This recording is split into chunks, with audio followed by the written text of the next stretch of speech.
Step 9 is to install any device drivers that the customer requested. To do this, we have to do another virus scan in order to check if it's okay for us to reconnect to the network.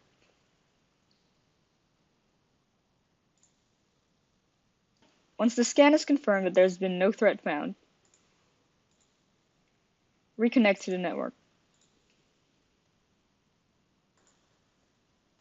Once reconnected, look up Change Device Installation.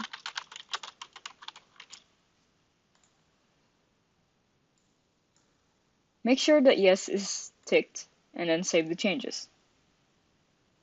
This will allow Windows to automatically download any compatible driver or software automatically. Physically connect the requested device to the computer, like for example a printer, and open the control panel.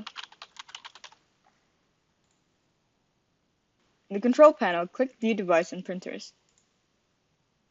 Here all the devices will be seen. Click either Add a Device or Add a Printer.